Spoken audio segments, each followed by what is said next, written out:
नमस्कार मित्रांनो, वेलकम. इयत्ता 12वीच्या या शैक्षणिक वर्षात बुक कीपिंग अँड अकाउंटन्सी या विषयासंदर्भात या नवीन स्टेजवर भेटण्याचा आपण प्रयत्न करणार आहोत. बुक कीपिंग अँड अकाउंटन्सी या सब्जेक्टमध्ये आपला पहिला टॉपिक जो आहे introduction to partnership and partnership final account, ह्या टॉपिक संदर्भात आज आपण चर्चा करणार आहोत, संवाद साधणार आहोत. मित्रांनो, गेल्या वर्षी म्हणजे 11th standard we have studied about final account of sole trading concern, म्हणजेच एकल किंवा व्यक्तिगत व्यापारी संघटना ज्या आहेत त्यांच्या बिझनेसचं फायनल अकाउंट कसं बनवायचं त्या संदर्भात आपण शिकलेलो आहोत. आता आपण शिकणार आहोत पार्टनरशिप. का? Sole trading concern has limitations like limited capital, limited skill, lack of specialization, etc.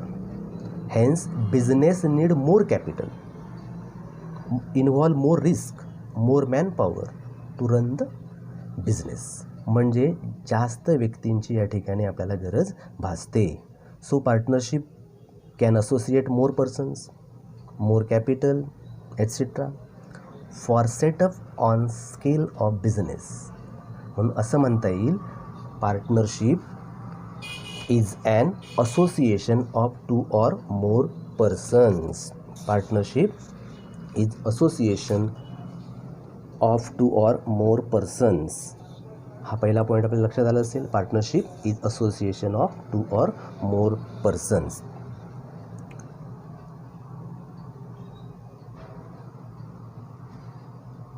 The partnership मग असे म्हटल्याप्रमाणे association of two or more persons comes together to carry the business to each to earn profit.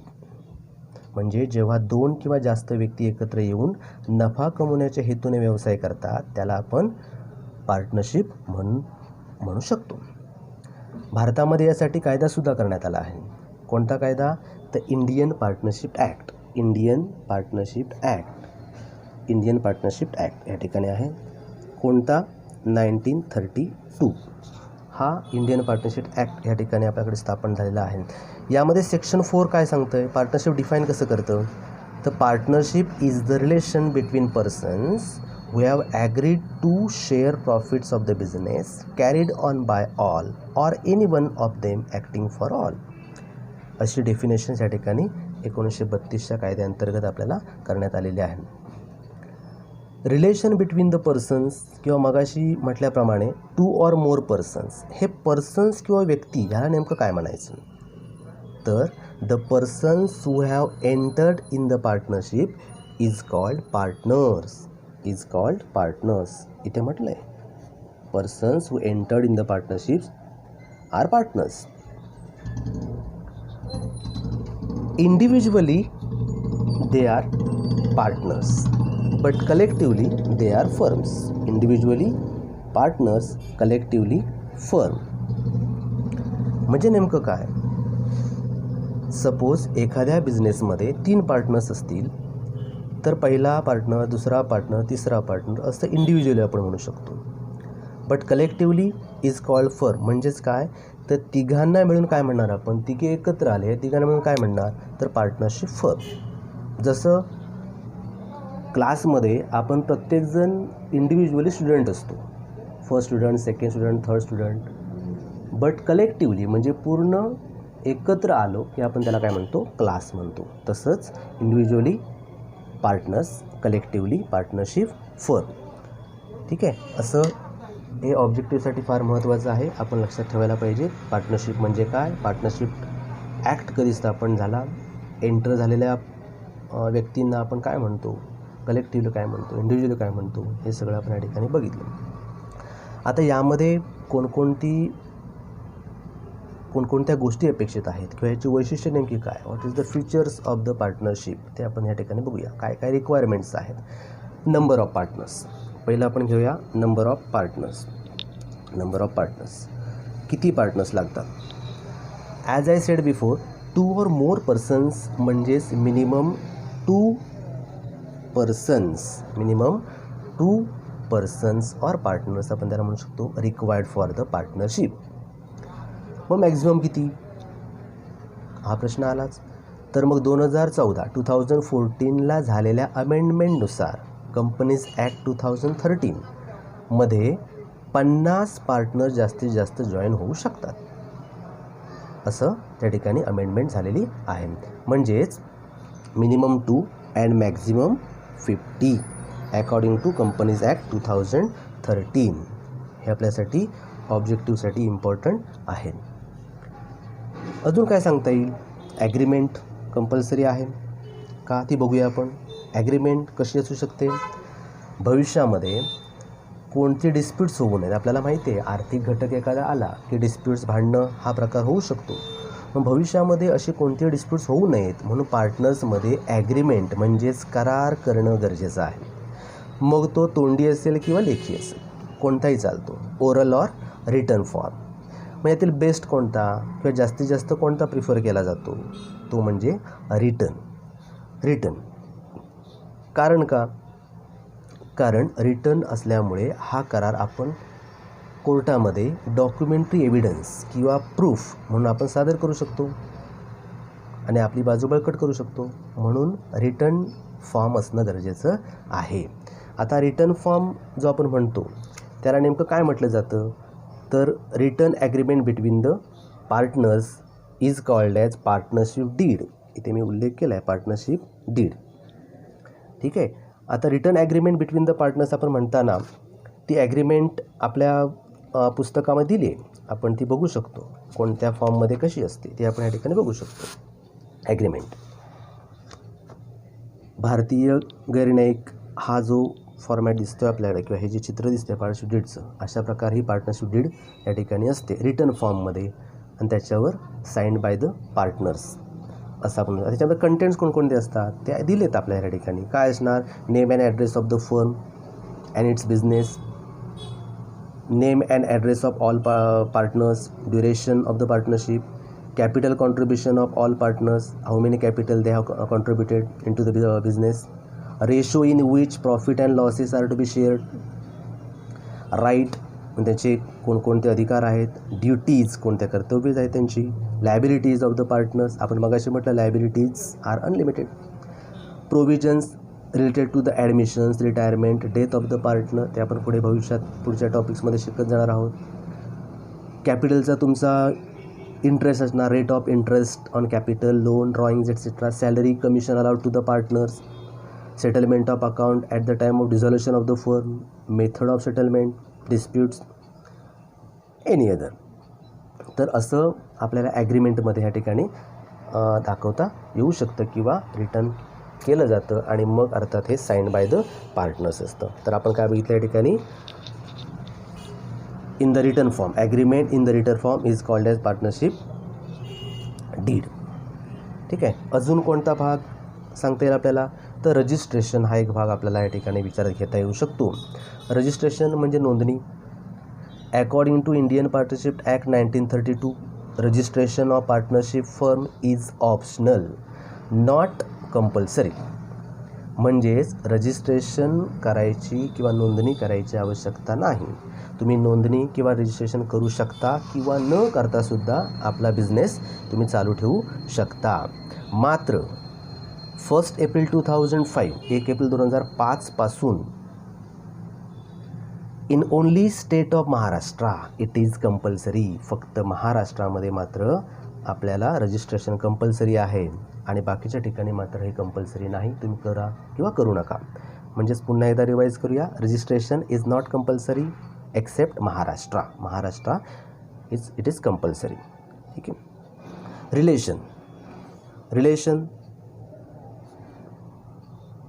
Relation between the partners कशी असणार? Principal and agent. Relation between the partners is that of principal and agent. Principal for third party, outsiders, जे बिझनेसच्या बाहेर आहे त्यांच्यासाठी ती काय असणार? आपण प्रिन्सिपल, मुख्य माणूस, मालक असं आपण त्याला म्हणतो. तर इतरांसाठी प्रिन्सिपल आणि अदर पार्टनर्स, आपले जे पार्टनर्स आहेत त्यांच्यासाठी मात्र आपण कोण असतो? एजंट असतो. आउटसाइडर्स, थर्ड पार्टीसाठी प्रिन्सिपल आणि आपल्या पार्टनर्ससाठी आपण कोण असतो? Agent. Therefore relation between the partners is principal and agent. हे या ठिकाणी ऑब्जेक्टिव्हसाठी आपल्याला महत्त्वाचं सांगता येऊ शकतं. अजून कोणतं वैशिष्ट्य? Sharing of profits and losses या ठिकाणी असतं. Sharing in profit and loss. आपल्याला माहिती आहे बिझनेसमध्ये आपण प्रॉफिट अर्न करतो किंवा लॉस सफर्ड करत असतो. अर्थात नेट प्रॉफिट और लॉसबद्दल बोलतो आहे आपण. ग्रॉस प्रॉफिट आपण शेअर करत नाही, तर नेट प्रॉफिट. आता हे कसं नेमकं वाटायचं? It should be distributed among the partner in agreed ratio. In काय म्हणालो आपण? Agreed ratio. मग अशी आपण उल्लेख केला होता की पार्टनरशिप डीडमध्ये, ह्या डीडमध्ये आपला रेशो उल्लेख केलेला असतो. तो जर केलेला असेल, त्यांची जी काय ॲग्रीमेंट झाली त्यानुसार रेशो आपण वाटायचा. रेशो कोणता? For example 2:1, 3:2 etcetera. But in absence in the partnership deed, if the agreement is silent about the ratio, then profit and loss sharing will be equal. जर समजा ह्या ठिकाणी ॲग्रीमेंटमध्ये आपण हा उल्लेख घेतलाच नाही share in profits and loss, तर मात्र या ठिकाणी आपलं जे काय प्रॉफिट किंवा जे येणारं लॉस आहे ते मात्र सारखं वाटून घ्यायचं आहे. ठीक आहे, असं शेअरिंग ऑफ प्रॉफिट ऑर लॉसबद्दल आपल्याला सांगता येईल. त्यानंतर अजून एक महत्त्वाचा भाग जो इम्पॉर्टंट सांगता येईल तो म्हणजे liability. Liability of the partners कशी असते? अनलिमिटेड. लायबिलिटी म्हणजे जबाबदारी. The liability of the partner is unlimited. ऑब्जेक्टिव्हसाठी महत्त्वाचं आहे. म्हणजेच काय? तर third party like bank, creditors etcetera, म्हणजे सावकार लोक जे आपल्याकडे असतात, यांच्याकडनं आपण बिझनेस उभा करण्यासाठी कर्ज घेतो.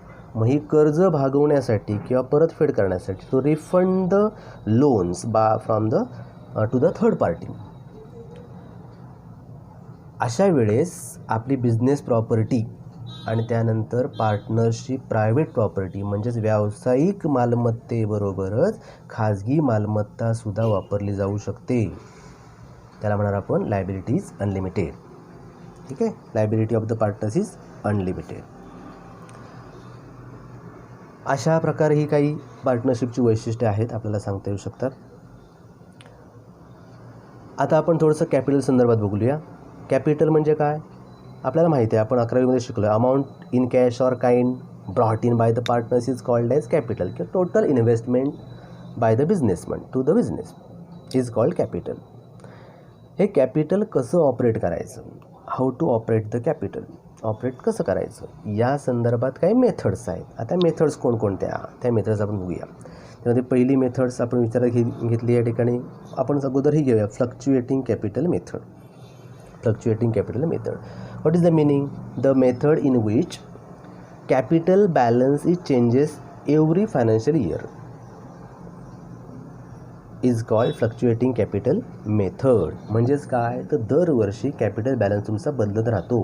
ओपनिंग कॅपिटल असतं आणि क्लोजिंग कॅपिटल हे सारखं राहत नाही. का नाही राहत? याच्या मागचं महत्त्वाचं कारण की कॅपिटल संदर्भात असणाऱ्या ज्या काही ॲडजस्टमेंट आहेत त्या सगळ्या आपण कुठे करतो? कॅपिटल अकाउंटला करतो. For example interest on capital, interest on drawing, salary commission allowed to the partners, distributed profit or loss etcetera. हे सगळं आपण कॅपिटलला ॲड किंवा लेस करतो आणि मग आपला क्लोजिंग बॅलन्स काढतो. आणि त्याच्यामुळे तुमचं कॅपिटल जे आहे ते बदलत राहतं. ओपनिंग कॅपिटल आणि क्लोजिंग कॅपिटल जे तुमचं असणार आहे ते चेंज होत राहणार आहे. त्याला म्हणणार आपण फ्लक्च्युएटिंग कॅपिटल मेथड. आणि दुसरी जी आहे ती म्हणजे फिक्स कॅपिटल मेथड. आता ही ह्याच्यामध्ये काय त्या नावातच तुम्हाला लक्षात आलं असेल फिक्स्ड आहे. Capital fixed.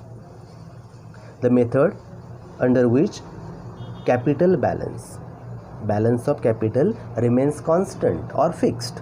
तो कॉन्स्टंट राहतो किंवा फिक्स राहतो, बदलत नाही, इज कॉल्ड फिक्स कॅपिटल. काय म्हणालो पुन्हा एकदा सांगतो. The method in which capital remains constant or fix is called as fix capital method.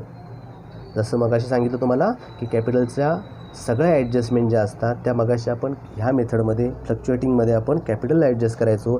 आता मात्र कॅपिटल अकाउंटला आपण ॲडजस्ट करणार नाही. तर त्यासाठी आपण कोणतं अकाउंट ओपन करणार? A separate account to be open that is current account. हे अकाउंट तुम्हाला ओपन करायचं आहे आणि सगळ्या ॲडजस्टमेंट ज्या आपण मगाशी कॅपिटलला काही ॲड केल्या किंवा त्याला आपण क्रेडिट म्हणतो किंवा ज्या आपण लेस केल्या म्हणजे त्याला डेबिट म्हणतो, अशा प्रकारच्या या ठिकाणी आपल्याला काय मिळू शकतं? आपल्याला सगळं करायचं आहे ते करंट अकाउंटला. अशा ह्या दोन मेथड्स या ठिकाणी आपण शिकलेलो आहोत. अर्थातच आपण प्रॉब्लेम्स प्रॅक्टिकली घेऊ तेव्हा ह्या मेथड अजून आपल्या डार्क होतील, हे विषय बरेचसे डार्क होतील. पण ओव्हरऑल आपण नेमकं ह्याच्यामधनं काय काय शिकलो आहे ऑब्जेक्टिव्हसाठी काय इंट्रो करताना, ह्या टॉपिकचा इंट्रो करताना नेमकं काय काय शिकलो, काय काय माहीत असायला पाहिजे आपल्याला. तर पार्टनरशिप म्हणजे काय, तर association of 2 or more persons.